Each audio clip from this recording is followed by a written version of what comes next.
사람은 지적당하는 것을 아주 싫어합니다. 타인에 의해서 자신이 부정당하는 것이기 때문입니다. 그래서 관계가 특별하거나 서로가 성숙하지 않으면 지적하지 않는 편이 더 낫다는 것입니다. 제가 군 생활을 하면서 가장 후회했던 적이 있습니다. 바로 이 부분인데요.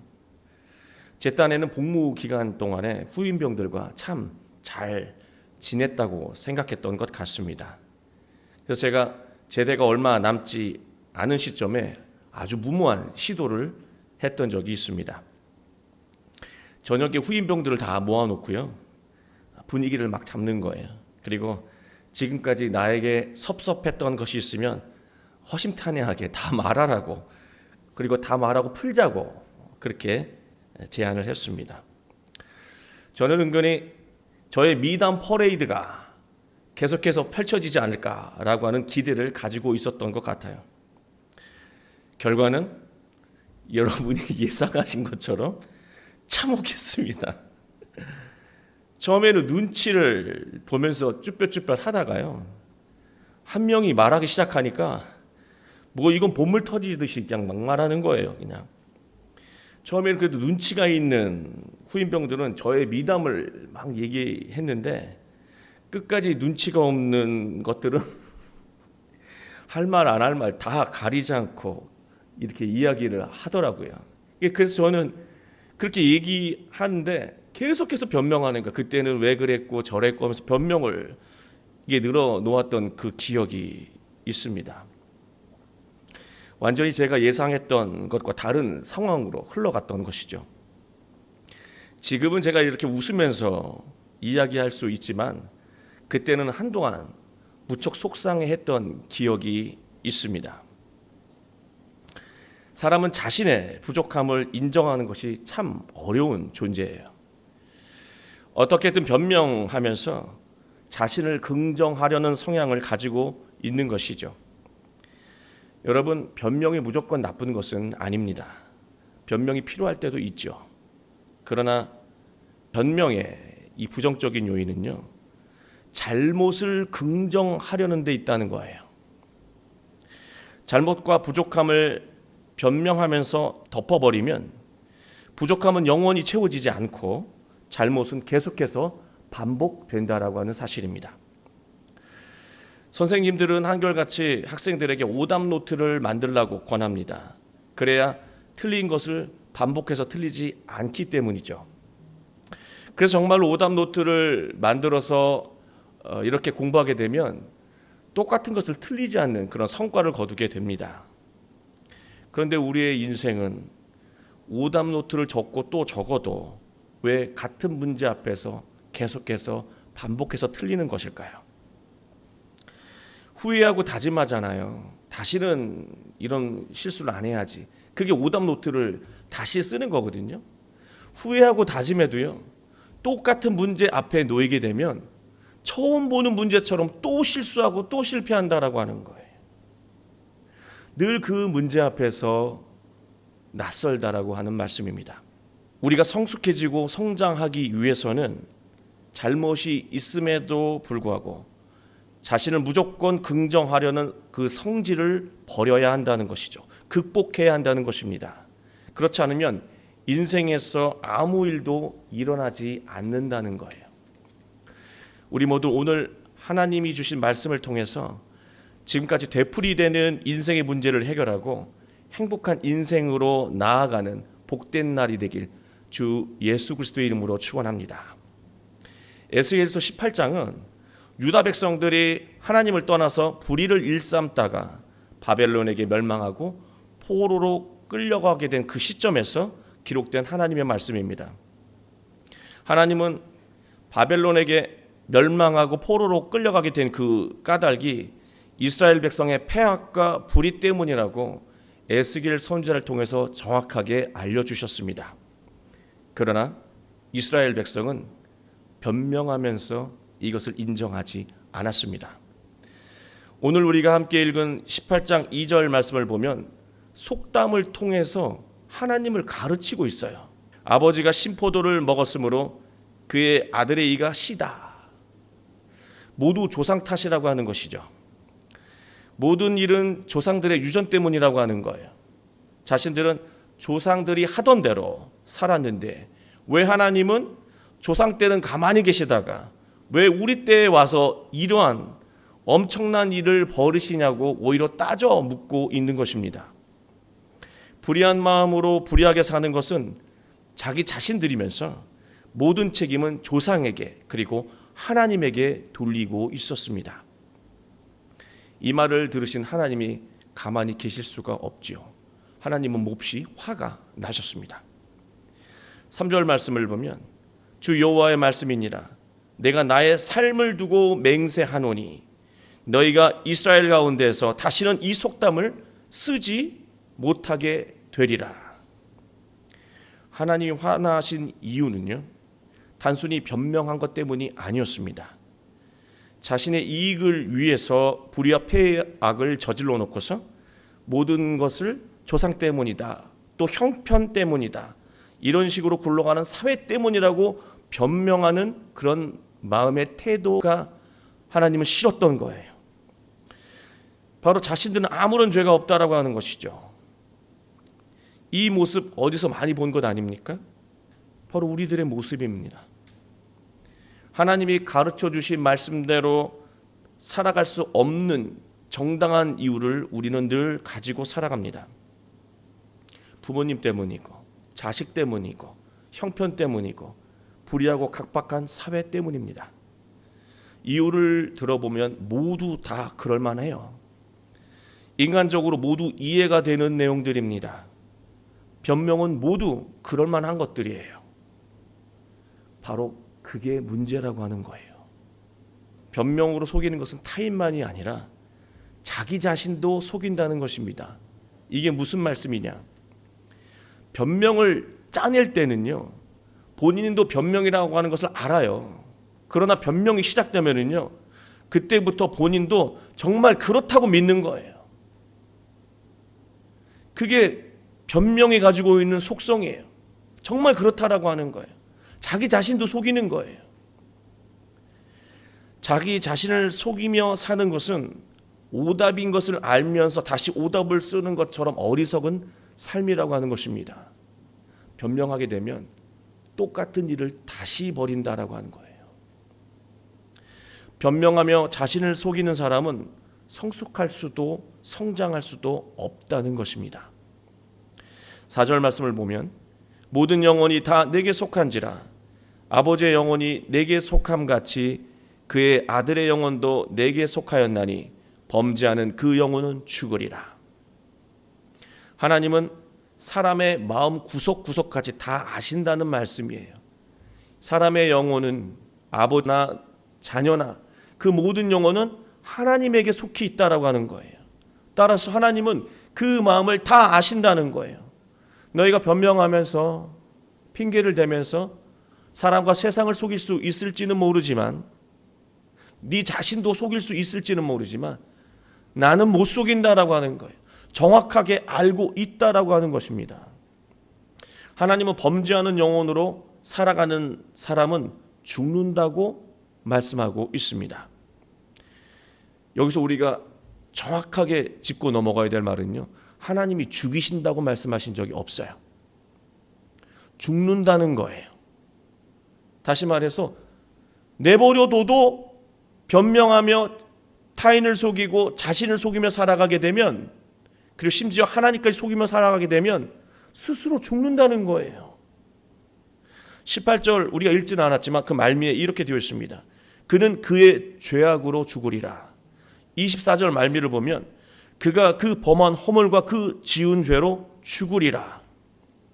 죄악을 저지르고 변명하며 정당화하는 사람은 스스로 파멸한다는 말씀이에요. 저는 이 본문을 묵상하면서 갑자기 로마서 5장 20절 말씀이 떠올랐습니다.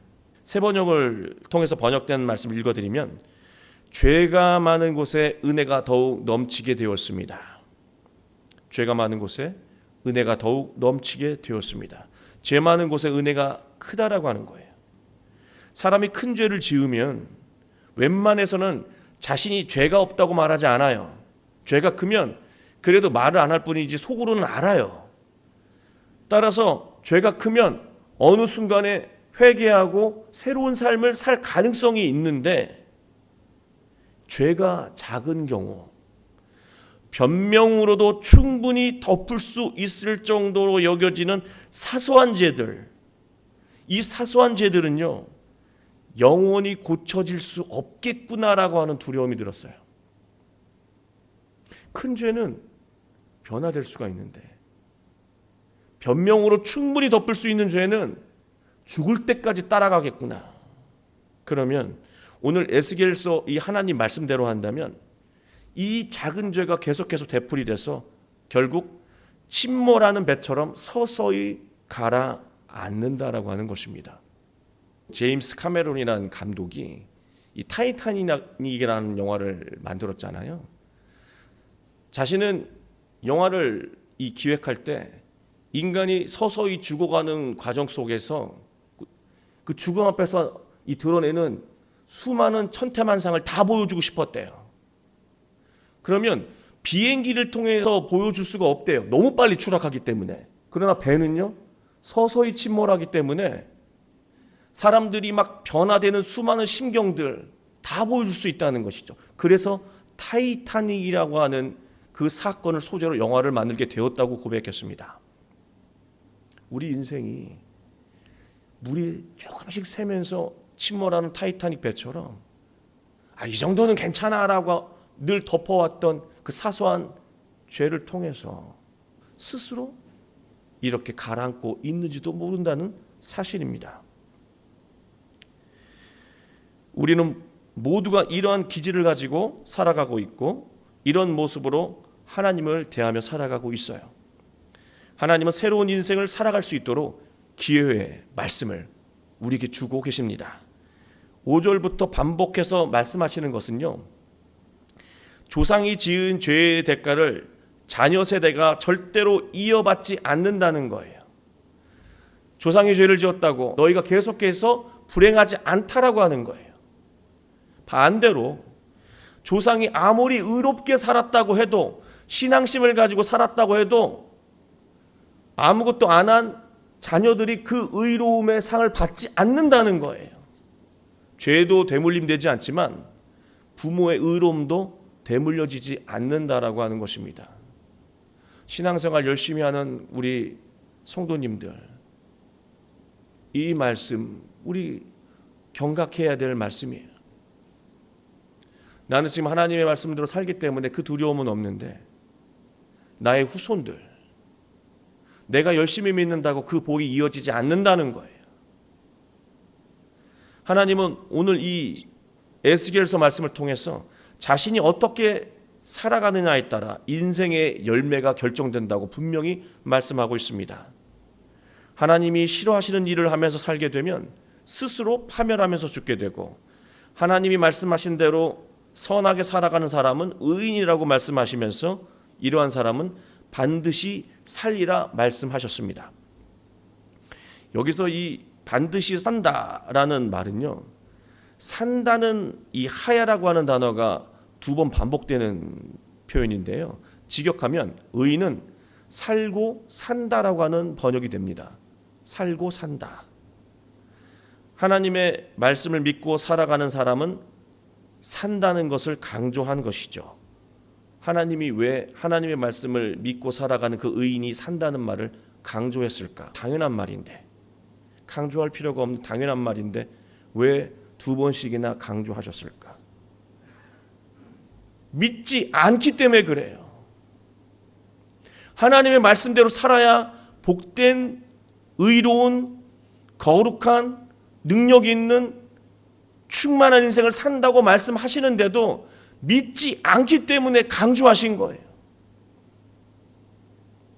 그 말씀을 간단하게 제가 정리해드리면, 정의와 공의를 따라 행하고 우상을 섬기지 않고 성적으로 타락하지 않고 사람을 괴롭히지 않고 빚진 자의 저당물을 돌려주고 사람들의 물건을 강탈하지 않고 배고픈 자에게 음식물을 주며 벗은 자에게 옷을 입히며 돈놀이를 하지 않고 나쁜 일에 손을 대지 않으며 사람과 사람 사이에서 진실하게 판단하고 하나님의 율례를 따르는 자가 의로운 사람이라고 그랬고, 그러한 사람이 살고 또 산다고 했어요.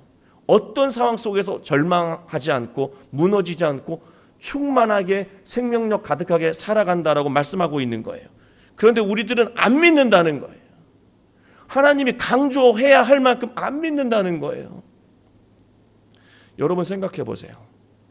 세상의 방식은요, 방금 하나님이 의롭다라고 말한 그 삶의 방식 있잖아요. 그것을 정반대로 살면 세상에서 떵떵거리며 살 수 있습니다. 합법적으로. 그것도 불법으로 하면 걸려서 감옥 가죠. 그러나 그 법망을 피해서 합법적으로만 한다면, 정반대로만 산다면 풍요를 누리고 권력을 누릴 수 있다라고 하는 거예요. 특권을 누릴 수 있다라고 하는 거죠. 우리는 그 유혹을 느낀다는 거예요.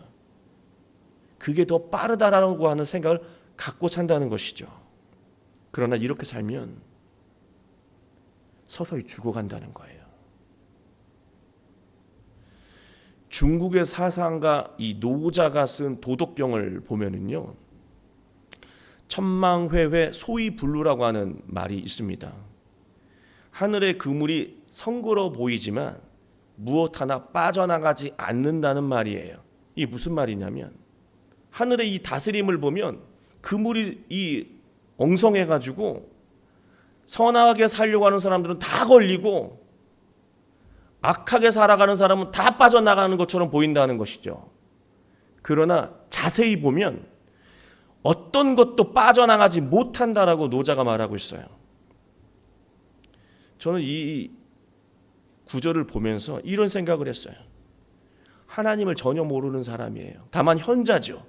그 사람이 일평생을 살면서 세상 돌아가는 것을 이 뛰어난 시각으로 이렇게 보니까요, 단 한 번도 악한 것이 그대로 빠져나가는 것을 본 적이 없다는 거예요. 자기 경험을 통해서 쓴 거예요, 이 도덕경에다가. 아, 세상은 이렇게 다스려지는구나. 세상 그렇게 그물이 엉성하지 않구나. 이 사람 하나님 몰라요. 근데 우리는 하나님을 알아요. 그 하나님이 우리에게 직접 말씀하세요. 세상의 그물이 그렇게 엉성하지 않단다. 세상은 그렇게 운영되지 않는단다라고 말씀을 해주시는데 강조해도 믿지 않는다는 것이죠. 자기 계획대로 세상 방식대로 살아가는 거예요. 왜 우리는 이런 마음으로 살아가게 될까요? 우리의 욕심과 죄성이요, 중요한 순간마다 우리의 눈을 가리기 때문에 그렇습니다. 이 죄의 심성을 우리가 걷어내고 하나님을 믿고 하나님의 말씀에 순종하며 살아야 생명 가득한 인생을 살 수 있다는 말씀입니다. 하나님은 다시 한번 분명히 하셨습니다. 21절부터 23절 말씀을 제가 연이어 읽어드릴게요. 악인이 만일 그가 행한 모든 죄에서 돌이켜 떠나 내 모든 율례를 지키고 정의와 공의를 행하면 반드시 살고 죽지 아니할 것이라. 그 범죄한 것이 하나도 기억함이 되지 아니하리니 그가 행한 공의로 살리라. 내가 어찌 악인이 죽는 것을 조금인들 기뻐하랴. 그가 돌이켜 그 길에서 떠나 사는 것을 어찌 기뻐하지 아니하겠느냐. 저는 이 말씀을 묵상하면서 뭉클했어요. 우리가 죄에서 벗어나지 못하는 이유 하나가 무엇입니까? 죄인이라고 하는 낙인이에요. 나도 내가 잘못을 하면 나도 나에게 낙인을 찍어요. 야, 적당히 해. 네 주제에 뭘 이렇게 해. 그냥 살던 대로 살아. 그 음성이요, 멀리서 들리지 않고 내 안에서 나에게 외치고 있어요. 내 안에서도 죄인의 낙인이 있다는 거예요.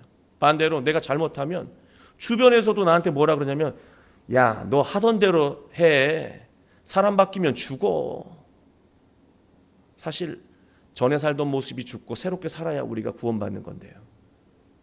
다시 그 낙인 효과 때문에 죄에서 벗어나지 못한다는 것입니다. 그런데 하나님은 뭐라 그러시냐면, 한번 죄를 지어서 포기하지 말거라. 회개하는 자에게는 더는 죄를 묻지 않고 그 죄에 대해 단 하나도 기억하지 않겠다.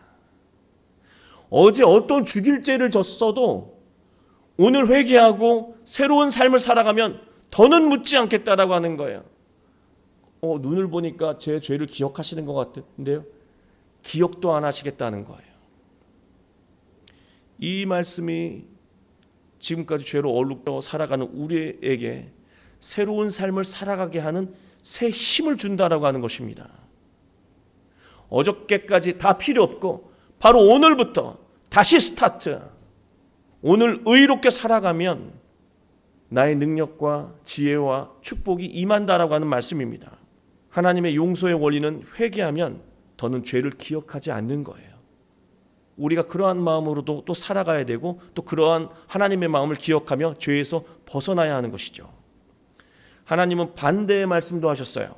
24절 말씀을 보면 만일 의인이 돌이켜 그 공의에서 떠나 범죄하고 악인이 돌이켜 그 공의에서 떠나 범죄하고 악인이 행하는 모든 가증한 일대로 행하면 살겠느냐.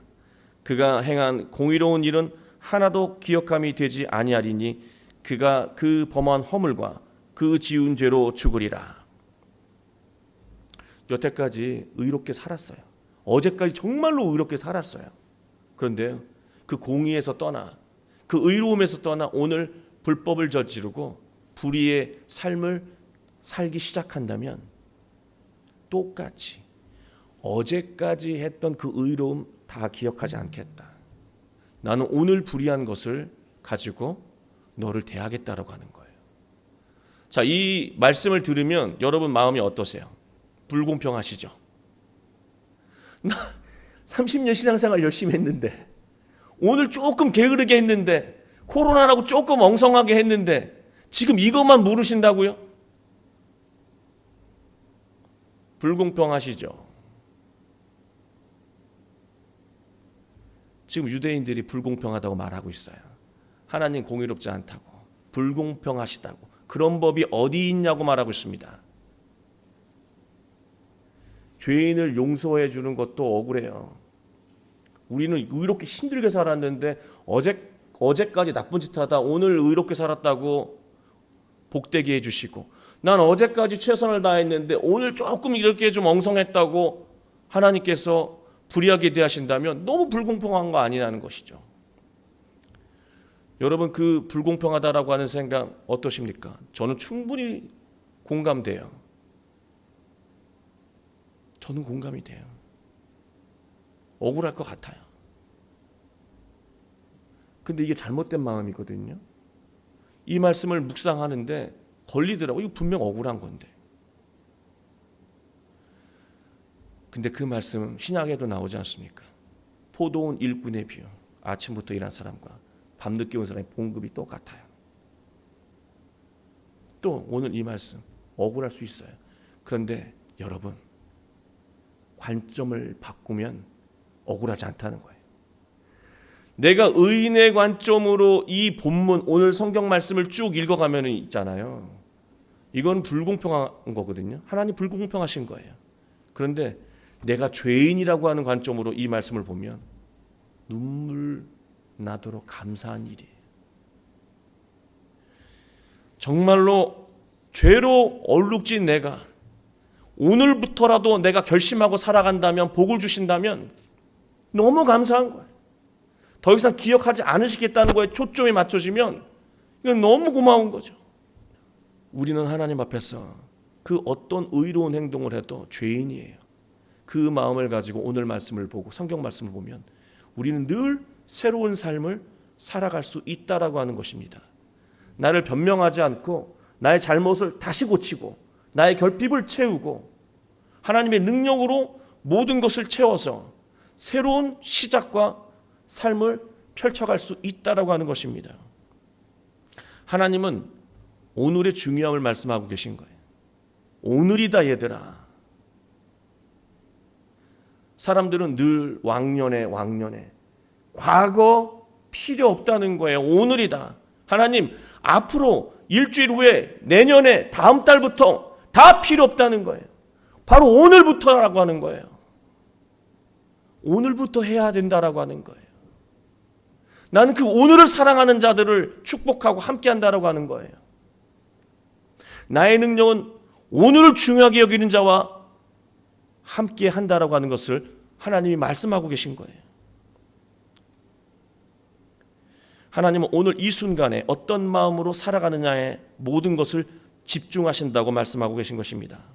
그렇지 않고 우리가 내일 그리고 앞으로 잘할 거라는 약속을 해도 오늘 하나님에게 충실하지 않으면 죽어가는 삶을 면할 수 없다는 것입니다. 하나님은 따로 죽이지 않으세요. 서서히 죽어간다는 것이죠. 불의함과 죄악이 되풀이 되지 않아야 우리는 행복한 인생을 살 수 있죠. 오답 노트를 가지고 또 오답을 쓰는 사람은 어리석다고 얘기할 거 아니에요. 우리가 그러고 살고 있잖아요. 변명하면서 나도 속이고 타인도 속이고 심지어 하나님까지 속이겠다는 마음으로. 나한테 불행한 거예요. 다행히 넘어갔다가 중요한 게 아니라 나한테 불행한 거라고. 불의함을 되풀이하지 않기 위해서는요, 우리는 해야 될 일이 있습니다. 변명하지 않는 거예요. 인정하고 하나님의 뜻을 따라가는 것입니다. 또 중요한 것은 30절에 말씀합니다. 주 여호와의 말씀이니라. 이스라엘 족속아, 내가 너희 각 사람이 행한 대로 심판할지라. 너희는 돌이켜 회개하고 모든 죄에서 떠날지어다. 그리한즉 그것이 너희에게 죄악의 걸림돌이 되지 아니하리라. 31절 너희는 너희가 범한 모든 죄악을 버리고 마음과 영을 새롭게 할지어다. 죄에서 떠나는 거예요. 죄에서 떠나야 합니다. 그래야 새로운 삶을 살 수 있어요. 죄라고 하는 것은 환경에 의해서 만들어지는 경우가 너무나 많습니다. 혼자 있으면 나쁜 짓을 한다면 혼자 있지 마세요. 혼자 있으면 공부를 안 하면 공부하는 친구와 함께 하세요. 건강을 해치는 사람들과 함께 하면서 건강을 도모할 수 없어요. 떠나야 돼요. 좋은 생각을 하지 않는 친구들 사이에서 좋은 삶을 살 수가 없어요. 먼저 떠나야 해요. 죄를 짓지 말라라고 말씀하지 않고요. 죄에서 벗어나라고 했어요. 떠나라고 했어요.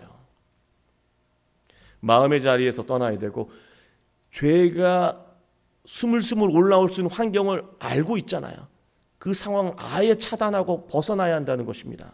그래야 우리가 새로운 삶을 살 수 있다라고 하나님은 말씀하고 있는 것입니다. 그렇지 않으면요, 어떤 일이 벌어지냐면 죄의 걸림돌이라고 그랬어요. 무슨 죄의 오뚜기입니까? 죄에 걸려 넘어지고 또 일어나고, 죄에 걸려 넘어지고 또 일어나고. 이거 죄의 오뚜기예요? 너무 바보 같은 인생 사는 거잖아요. 이 소중한 인생을 넘어지는 것을 반복하며 사는 거잖아요. 벗어나야 한다고 말씀하고 있습니다. 그리고 벗어난다라고 하는 것은 내 안에 이 죄에 대한 마음, 죄성을 비우는 것 아니겠습니까? 비우는 걸로 끝나면 안 돼요. 벗어나는 걸로 끝나면 안 돼요. 새로운 것을 채워야 돼요. 다른 죄가 생각나지 않을 정도로 새로운 좋은 것을 채워야 돼요. 그게 뭐라고 말씀하시냐면 너희가 마음과 영을 새롭게 할지니라. 이 말씀을 설명한 것이요, 신약 성경에 아주 구체적으로 바울이 말하고 있습니다. 에베소서 4장 22절부터 24절 말씀인데 제가 대표해서 읽어드리겠습니다. 이게 마음과 영을 새롭게 하는 거예요.